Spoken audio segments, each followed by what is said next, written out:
বেরোলাম 3 নম্বর গেট 2 নম্বর গেটটা বন্ধ দেখালাম আপনাদের হয়তো, আর 3 নম্বর গেটটা খোলা আছে। আমরা আসলে এই রাস্তাটা খুঁজেই পাচ্ছিলাম না যে 3 নম্বর গেটটা কোথায়। আপনি ভিতর দিয়ে আসেন আপনি কিন্তু খুঁজে পাবেন না। গিরি গোবর্ধনের যে পর্বতটা আছে তার পাশ দিয়ে আপনি যদি সোজা হেঁটে চলে আসেন আপনাকে রাস্তা ঠিক আপনাকে টেনে নেবে এই জায়গাতে, এই থার্ড গেটে। তো যার জন্য আপনাকে একটু মানে কম খাটনি করতে হবে, আর কিছুই না। তো চলো এবার রাস্তার উল্টো পাশে দেখাতে দেখাতে যাই আর দেখি এবার কোথায় নামাচ্ছে। কোথায় নামবেন এবার? এদিকে যাবেন নাকি? বাহ,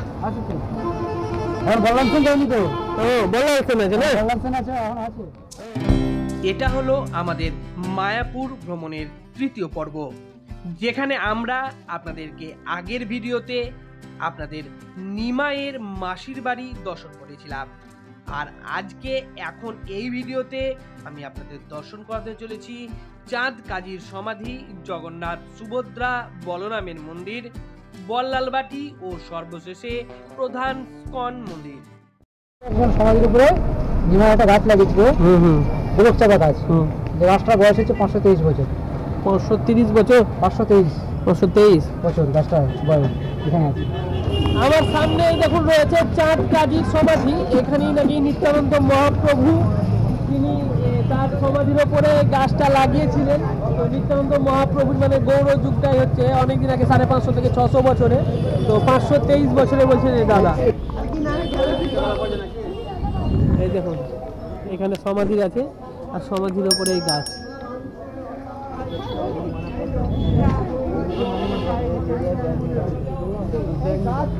কিছুই না, একটা গাছ আছে যেটা 550 বছরের কাছাকাছি পুরাতন, সেইটাকে দেখানোর জন্য এই জায়গাটা রাখা হয়েছে এবং বলা হয়েছে নাকি এটা চৈতন্য মহাপ্রভু এই গাছটা লাগিয়ে দিয়ে গেছেন তার জীবিত থাকাকালীন। অর্থাৎ জীবিত থাকাকালীনই সম্ভব, অন্য সময়তে তো সম্ভব না। তো চলো এবার একটু চা খেয়ে নিই।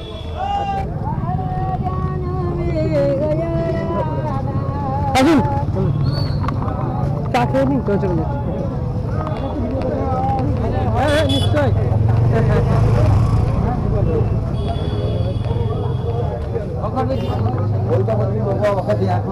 দেখুন চায় কিরম ভাব এসে, কতটা বড় কেটলিতে গামলাতে আসলে চা রান্না করে, চা বানানো হচ্ছে। রান্না বললে হয়তো অনেকে ভুল ধরবেন, ধরো ভাগ নেই, এটাকে বানানো বলে।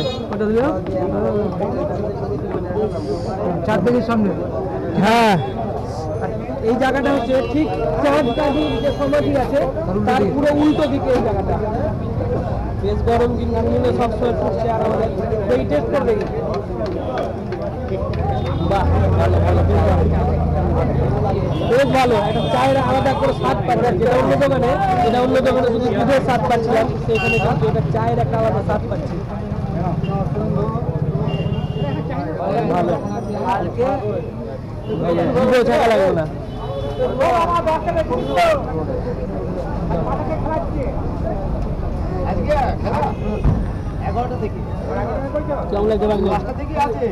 ভালো না খারাপ?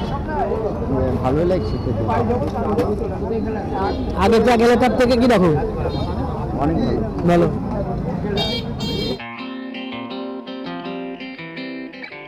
এখন আমরা ছুটে চলেছি আমাদের পরবর্তী স্টপেজ শ্রী মদন মোহনের মন্দিরের দিকে, যেখানে রয়েছে জগন্নাথ, সুভদ্রা ও বলরামের মূর্তি।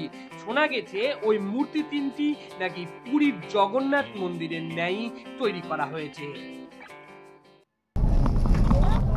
এখন আমরা আছি জগন্নাথ, বলরাম এবং সুভদ্রা মন্দিরের ঠিক সামনে, আর এটি হচ্ছে তার সামনের অংশ। এবং এই জায়গাটিতে একটি গেস্ট হাউস বা গেস্ট রুম তৈরি করা আছে ভিতরে। এখন আমরা ভিতরের দিকে যাব আর পুরো দৃশ্যটা আপনাদের সঙ্গে শেয়ার করব।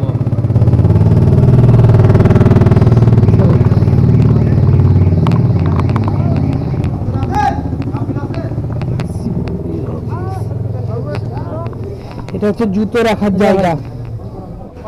এই গেটটা বাইরের দিক থেকে দেখালাম, এর ভিতর দিক থেকে হচ্ছে এইরকম গেটটা। এটা হচ্ছে মদন মোহন দেবের মূল মন্দির, আর এই যে এই দিকটা এটা হচ্ছে গেট, ঠিক তার সামনেই অবস্থান করছে। আর গেট দিয়ে ঢোকা মাত্রই আপনি বাঁ হাতে দেখতে পারবেন এরকম অনেকগুলি কাঁচের বাক্স আছে, যেখানে বহু মূর্তি রাখা আছে ঠাকুর দেবতার, এবং আরও তার সঙ্গে জড়িত বিভিন্ন ধরনের মূর্তি রাখা আছে। চলুন দেখি এবং সেগুলি কি তার সম্পর্কে আমরা বিস্তারিতভাবে আলোচনা করি।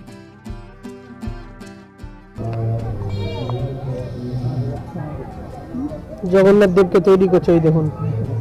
হ্যাঁ, জগন্নাথ দেবকে তৈরি করেছে, অর্ধেক হাত হয়েছে, তারপরে হয়নি।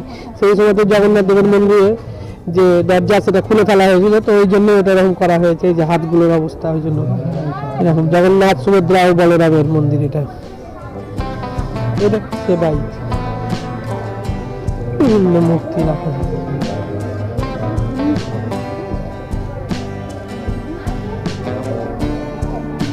চৈতন্য মহাপ্রভু, রাধা,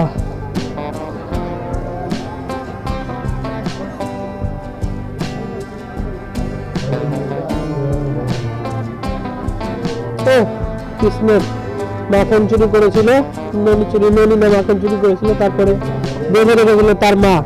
ওই থেকেই এই ঘটনার দৃশ্য এখানে রাখা হয়েছে। সেই জায়গাটার প্রেক্ষাপটই এই জায়গাটা করা হয়েছে। বাহ, খুব সুন্দর। নদীর হাড়ি না কি কে জানে। চৈতন্য মহাপ্রভু পুরী ধামে অবস্থানকালে প্রত্যহ গরুর স্তম্ভের পাশে দাঁড়িয়ে আকুলভাবে শ্রী জগন্নাথ দেবের, শ্রী বলদেব ও শ্রীমতী সুভদ্রা বিগ্রহ দর্শন করতেন। পানীয় জল আছে, গার্মেন্টসের বিভিন্ন দোকান। বাহ, ঠাকুরের ছবি তোলা যাবে না মনে হয়। ভিতরে মূর্তিটা দেখ, জগন্নাথ দেবের মূর্তিটা দেখ, সত্যি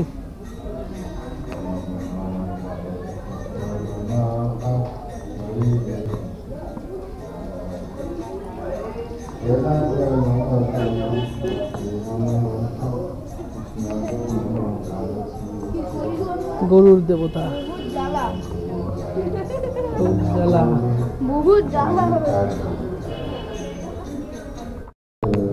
যেহেতু মন্দিরের ভিতর বিগ্রহের ছবি তোলা বারণ, তাই আমরা মন্দিরের ভিতরকার ছবি তুলতে পারলাম না। এই দেখুন, এই হচ্ছে বিস্তীর্ণ মাঠ, এটা হচ্ছে মন্দিরের পাশেই।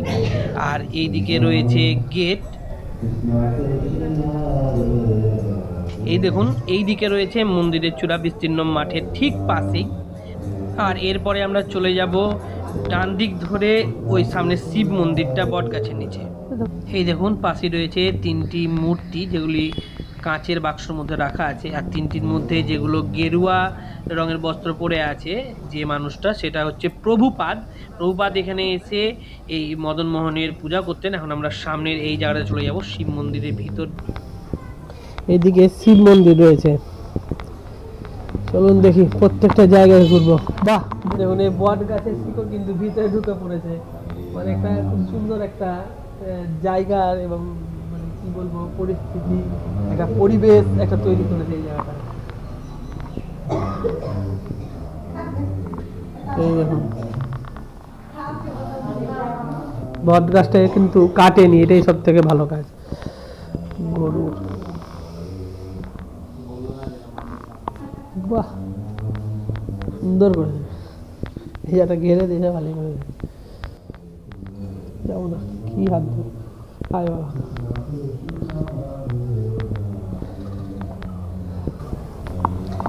এবার চলুন একটা পুকুর দেখাই। এটা পুকুর ঠিক না, একটা জলাধার। জায়গাটা দেখে আসি কেমন। এখানে মনে হয় রাত্রিবেলাতে কোনো লাইট সজ্জা করা হয়, আলোকসজ্জা, মানে আমি আলোকসজ্জা বলতে চাইছি আসলে। হ্যাঁ, এখানে ফোয়ারারও সিস্টেম আছে, এই দেখুন দূরে। বাহ, আর নৌকাও আছে গো এখানে। ভগবানকে রেখে মনে হয় এখানে নৌকা বিহার করানো হয়। নৌকাটা কত বড় একবার দেখুন, ঠিক একবারে অরিজিনাল নৌকার মতনই লাগছে, যেন সত্যি মনে হয় এখানে মানুষ বসে ভ্রমণ করে, বা নৌকায় করে জলযাত্রা করে। এই দেখুন, এটা হচ্ছে পুরো এরিয়াটা।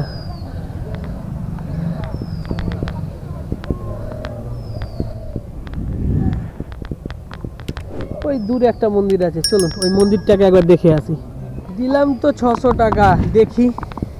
হ্যাঁ, আরেকটা কথা বলে দিই, আমি যে টুকটুকটা ভাড়া করলাম বা টুকটুকটা আমি গোটা দিনের জন্য আজকে নিলাম, আসলে গোটা মায়াপুরটাও আমাকে ঘুরে দেখাবে। যতগুলো স্থান আছে মায়াপুরের মধ্যে 3টে জায়গা আছে, 3টে জায়গাতে প্রত্যেকটা জায়গাতে 7টা 8টা করে আছে, মানে টোটালে হবে আপনার 15 থেকে 16টা জায়গা। ও জায়গাটা ঘুরে দেখাবে এবং ওদের একটা রেট আছে, সেই রেটটা হলো 600 টাকা। আপনি যদি একজন চাপুন, দুজন চাপুন কিংবা 4জন চাপুন, তো সেই 600 টাকা আমি। আর যদি আপনি শুধু মায়াপুরটা ঘুরতে চান তাহলে 400 টাকা, এবং মায়াপুরের সঙ্গে আরও 5 কিলোমিটার এবং 3 কিলোমিটার দূরে বল্লাল সেন এবং আরও যেসব গ্রামগুলো আছে, মানে কি পুকুর ওটা, বামন পুকুরও যদি দেখতে চান তাহলে সেখানে আপনাকে 600 টাকা ভাড়া দিতে হবে, মানে পুরো অল টোটালে 600 টাকা ভাড়া দিতে হবে। আর যদি আপনি শুধু বামন পুকুরের এলাকাটা ঘুরতে চান তাহলে কিন্তু আপনাকে 350 টাকা দিতে হবে। 350 টাকা দিতে হবে, সেখানে কিছু কিছু জিনিস বাদ। আমার মতে বলে 600 টাকা দিয়ে পুরোটাই দেখে ফেলুন, আর নাহলে পায়ে হেঁটে কিন্তু অনেকটাই কষ্টসাধ্য ব্যাপার এবং সবসময়তে গাড়ি পাওয়া যাবে না। এর থেকে মানে এবং সঠিক সময়েও আপনি দেখে শেষ করতে পারবেন না।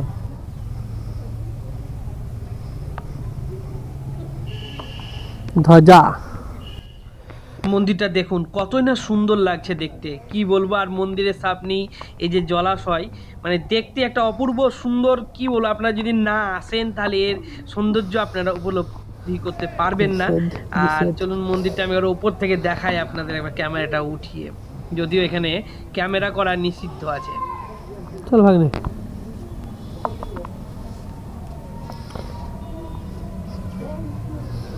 এখানে যেটা বলা আছে, আসলে যেটা বলেছিল আমাদেরকে ওই টুকটুক কিংবা অটোওয়ালা, যেটাই আপনারা বলে থাকেন চেন্নাইওয়ালা, যে এই মন্দিরটা নাকি পুরীর জগন্নাথ মন্দিরের মতন দেখতে, কিন্তু তা না, এখানকার ঠাকুরগুলো হলো ওরকম দেখতে।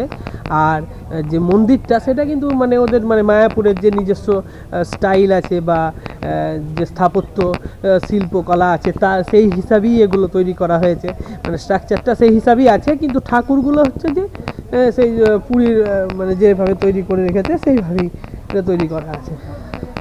এই দেখুন, প্রথমে দরজা দিয়ে আপনি ঢুকবেন, এদিক দিয়ে দরজা দিয়ে ঢুকে আপনাকে সামনে আপনি মূল মন্দির পাবেন, আর তারপরে এই বিস্তীর্ণ মাঠটা যেটা আপনি সামনে দেখতে পাচ্ছেন তার পাশেই হচ্ছে এই শিব মন্দিরটা। এবং এই গেট দিয়ে যদি আপনি সামনে প্রবেশ করেন তাহলে কিন্তু এই আলোকসজ্জা বা এই সব ফোয়ারা টোয়ারা এইসব জলসজ্জার যে পুকুরটা সেটা দেখতে হবে, সঙ্গে বড় নৌকাটা দেখতে পাবেন, যেখানে সম্ভবত ভগবান আমাদের মানে জগন্নাথ, সুভদ্রা এবং বলরাম এখানটা মানে নৌকা বিহার করে।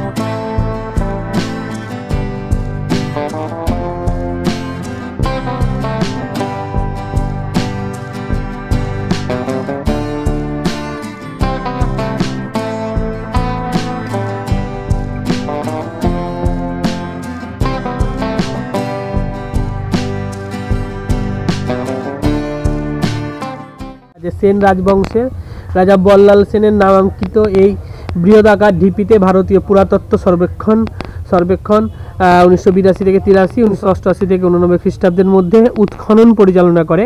উৎখননের দ্বারা এখানে অনাবৃত হয়েছে বিস্তৃত প্রাঙ্গণের মধ্যে অবস্থিত বৃহদায়তন ইটের ইমারত, যার চারিদিকে ছিল উচ্চ প্রকার, বুঝতে পারছেন, মানে যার চারিদিকে ছিল এরকম মানে পুরো একটা প্রাচীর। আমরা প্রায় এত বড় প্রাচীরই আপনাকে মালদাতে কিন্তু দেখিয়েছিলাম, 22 গজ প্রাচীর, তাই তো ভাগ্নে? 22 গজের প্রাচীর, এখানেও কিন্তু সেই একই কথাই বলা হয়েছে। তো সেই সব কথা ভেবেই হয়তো এই জায়গাটাকে এই বল্লাল সেনের ঢিপি বলছে। আর তবে উৎখননে প্রাপ্ত প্রত্নবস্তুর মধ্যে উল্লেখযোগ্য হলো শঙ্খের মূর্তি, পোড়ামাটির মানুষ ও জীবজন্তুর মূর্তি, তামা লোহার তৈরি নানা জিনিসপত্র, পেরেক ও নানা প্রত্ন সামগ্রী। 8ম ও 9ম শতকের ধ্বংসপ্রাপ্ত পুরাতন স্থাপত্য কীর্তির ওপর পুনর্নির্মিত এই সৌধের উপরিভাগ আনুমানিক দ্বাদশ শতকের বিভিন্ন সময়ে মেরামত, পরিবর্তন ও সংযোজন নিদর্শনবাহী এই স্থাপত্য দ্বাদশ শতকে একটি বিশাল দেবালয়ের রূপ পরিগ্রহণ করে। বল্লাল সেন প্রায় আজ থেকে 500 কিংবা 550 বছরের কিংবা 550 বছরের কোনো একটা ঘটনা হবে। এবং এই বল্লাল সেনের কুচবিহারেও কিন্তু একটা ঢিপি বা বাড়ি আছে, মালদাতে আছে, এবং আমি এটা জানতাম না কি এই জায়গাটাতে আছে, মায়াপুরের এই জায়গাটাতে। এই জায়গাটার নাম হলো বামনপুকুর। এই বামনপুকুরও রয়েছে এই বল্লাল ঢিপি।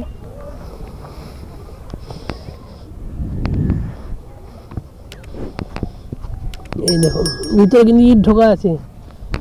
হ্যাঁ, ভিতরে এখন ইট আছে। ভাগ্নে, কতটা সত্যি আর কতটা মিথ্যা আমরা কি করে বুঝবো? এটা বল্লাল সেনেরই ঢিবি। মালদা তো দর্শকদের বললাম যে এটা বল্লাল সেনের ঢিবি। এখানে এসে বলছি বল্লাল সেনের ঢিবি।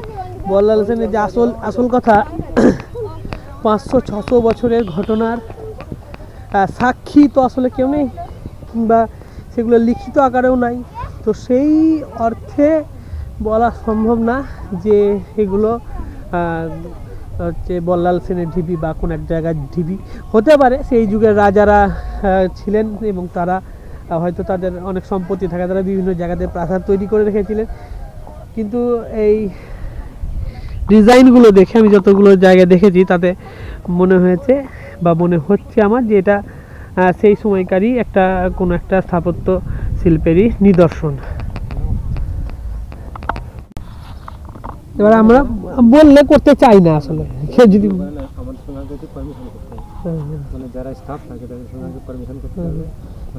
না আসলে কোথাও দেখিনি, তো এই জন্য আমি আর পারমিশনের কথা বললাম না।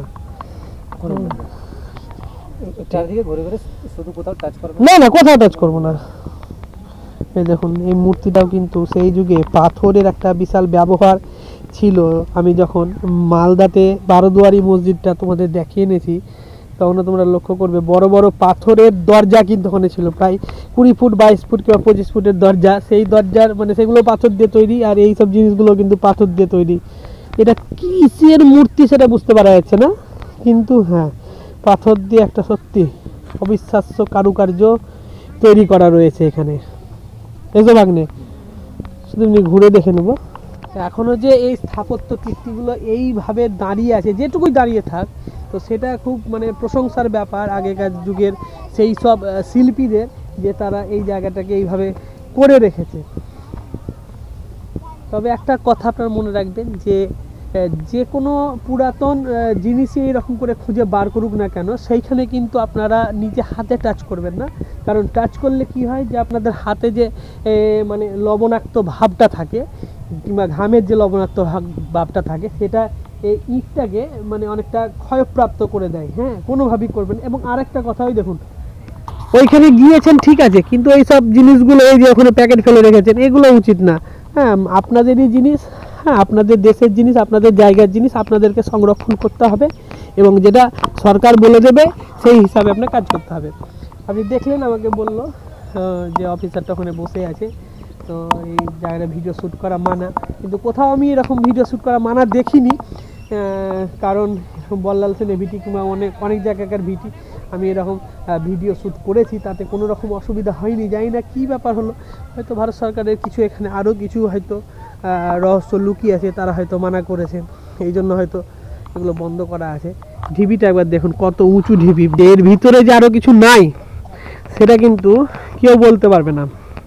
ওই জন্য একটা গার্ড সম্ভবত রাখা হয়েছে। আমি কোথাও এর আগে আপনাদের সঙ্গে বহু প্রত্নতাত্ত্বিক নিদর্শন দেখিয়েছি, যেটা আপনার ওটা কোথায় গেলাম ভাগ্নে, শশাঙ্কের রাজধানী গেলাম। শশাঙ্কের রাজধানীতেও কিন্তু আমি ওই জিনিসটা দেখিনি। তারপরে আপনি এই যে এই জায়গাটাতেও আমি দেখিনি।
এটা কি?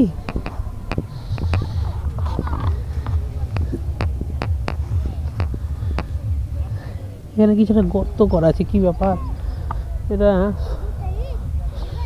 আমার মনে হচ্ছে এটা নতুনই করা আছে। এই যে এটা দেখি একবার সামনের দিকে একবার, নাকি ভাগ্নে? নতুনই করা আছে এটা, কোনো কিছু হবে ওই জায়গা তো খুঁজে পাচ্ছি না ভাগ্নে। নাই, তাহলে ওটাও সেই পুরাতন সময়কারই হবে। ওই যে লোহার যে নলের মতন কিছু একটা দেখলেন, যেমন এটা বসেনি বুঝলেন, খাপে খাপে কিছুটা এখানে কিছুটা করা ছিল। এসব হয়তো কোনো মন্দির হতে পারে, কারণ সেন যুগের আমলে আপনার সব থেকে বেশি দেবতার মানে যে দেবতার পুজো হতো তো সেটা হলো শিব, এবং তারপরেই যে মানে দেবতার আর পুজো হতো বা যে ধর্মের প্রচলন ছিল তা হলো বৌদ্ধ ধর্ম। তো ওই বৌদ্ধ ধর্মেরই কিংবা সেনেরই কোন একটা বৌদ্ধ ধর্ম কিংবা শিবেরই কোন একটা কিছু এখানে ছিল। এখন পুরো এলাকাটা কিন্তু প্রাচীর দিয়ে ঘেরা আছে, পুরো এলাকাটা দূর দিয়ে দেখুন একবার আপনি।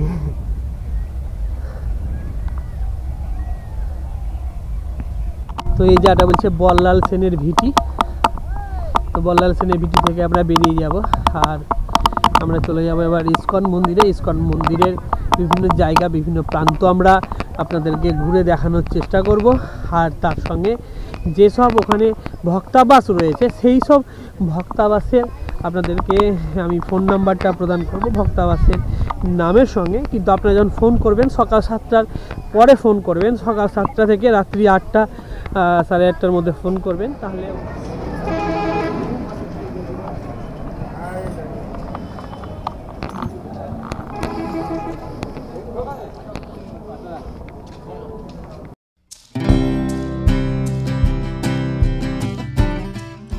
বল্লালবাটি থেকে ঘুরে এসে আমরা কিছু খাওয়া দাওয়ার পরে একটু রেস্ট নিলাম, আর তারপরে আবার বেরিয়ে গেলাম ইস্কন মন্দিরের দিকে। কারণ ইস্কন মন্দিরটাই হচ্ছে মায়াপুরের সর্বপ্রথম মন্দির, যেখানে না গেলে হয়তো আমাদের সেই মনোবাসনাটা পূর্ণ হবে না, আর আপনাদেরও সেই মনোবাসনাটা পূর্ণ হবে না। তাই আপনাদের দেখাবার উদ্দেশ্যে এবং আমার নিজের দেখার উদ্দেশ্যে আমি আর ভাগ্নে দুজন মিলে বেরিয়ে পড়লাম মায়াপুর ইস্কন মন্দিরের দিকে। আর যেতে যেতে দেখলাম রাস্তার দুই পাশে বহু মন্দির, তা অসম্ভব সুন্দর এবং যা বহু ডিজাইনে সজ্জিত হয়ে আছে। আর আমরা এরকম করতে করতে এক সময় দূর থেকে দেখতে পেলাম মায়াপুরের ইস্কনের সেই ওপরের ছাদ, কখনো প্রভুপাদের ছাদ, কখনো বা মায়াপুরের নতুন মন্দিরের ছাদ, কখনো বা মায়াপুরের প্রথম গেট। আর এইভাবেই আমরা রাস্তার দুই পাশে বিভিন্ন দোকানগুলোর সঙ্গে করে নিয়ে এগিয়ে চললাম মায়াপুরের দিকে। তবে আগের দিনের ট্রেন জার্নি, না ঘুমানোর রাত আর আজকের গোটা দিনের ঘুরে বেড়ানোতে আমাদের অনেকটা পরিশ্রম হওয়ায় আমরা অনেকক্ষণ ঘুমিয়ে পড়েছিলাম, তাই উঠতে বেশ খানিকটা লেট হয়ে গেল। তাই হয়তো আমি আর দেখাতে পারবো কিনা সেই ব্যাপারে পুরোপুরি নিশ্চিত নয়, কারণ এখন বিকেল 4:30 বাজে। এরপরে আমাদেরকে মায়াপুরে ইস্কন মন্দিরে আরতি দেখতে হবে, আর তার সঙ্গে আমাদের উঠতে হবে প্রভুপাদের ছাদ এবং মায়াপুরের সমস্ত জায়গাটা ভিতরে ঘুরে দেখতে হবে। দেখি আপনাদের সঙ্গে আমি কতটা মায়াপুরের ভিডিওগুলো শেয়ার করতে পারি। যদি এই ভিডিওতে আমি পুরোটা শেয়ার না করতে পারি তাহলে আমাকে ক্ষমা করে দেবেন। আমি চেষ্টা করব আগামীবার আমি যখন যাব আপনাদেরকে মায়াপুরের পুরো ভিডিওটা, মায়াপুর ইস্কনের পুরো ভিডিওটা দেখানোর চেষ্টা করব।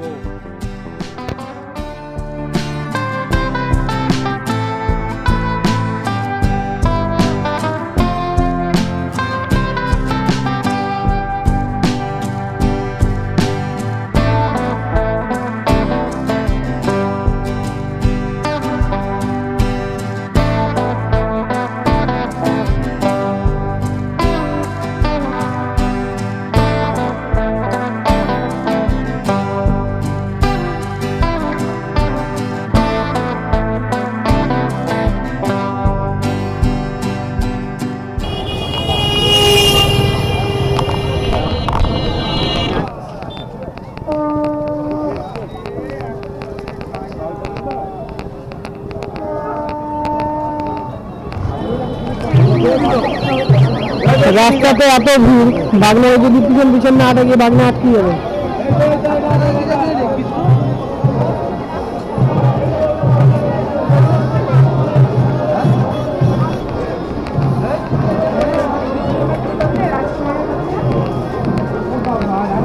ওই মন্দিরটাতে যেতে গেলে কোন দিয়ে থাকে, ঠিক আছে উপরে ওঠে ওটা হলো নাকি ওইটা যেটা উপরে ছিল চলো বসালা বসালা সব দেখতে যাই, ওগুলো পারবে না।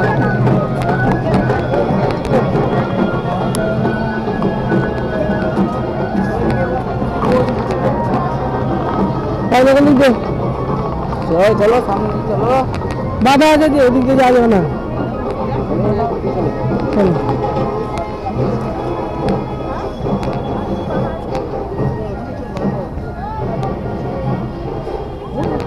এখানে একটা বিশাল বড় পুকুর আছে। এখন দেখো হ্যাঁ? মামা মামা কি বাবা? এখন দেখো কেমন বড়। তাই তো, বিশাল বড় বিশাল বড়।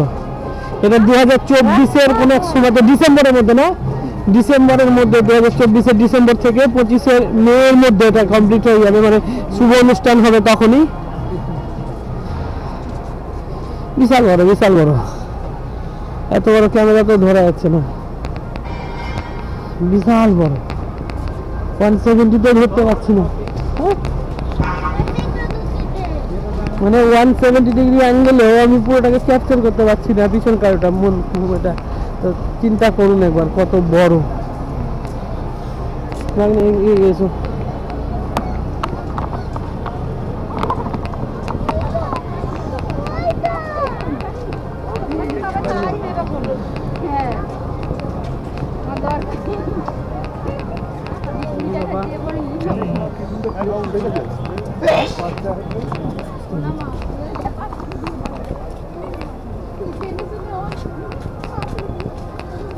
সব কটা দেখতে হবে আজকে।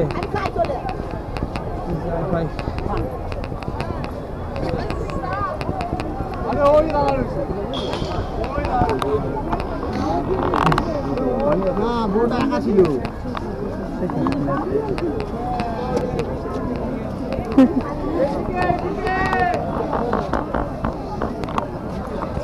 একজন বাংলাদেশ থেকে বই কিনছে, বিভিন্ন দেশ থেকে আসে, বিভিন্ন ধর্মের মানুষেরা আসে এবং এই হরিনামে তারা বিলীন করে। মায়াপুরের ইসকনের ভিতরের মন্দিরটা না দেখাতে পারাতে আমি ভিতর থেকে আন্তরিকভাবে দুঃখিত। দয়া করে আপনারা নিজ গুণে ক্ষমা করে দেবেন। আজকের ভিডিওটা এখানেই শেষ করতে বাধ্য হলাম। ধন্যবাদ, ভালো থাকবেন, সুস্থ থাকবেন। আর ভিডিওটি যদি ভালো লাগে অবশ্যই লাইক, শেয়ার এবং সাবস্ক্রাইব করে যেতে ভুলবেন না।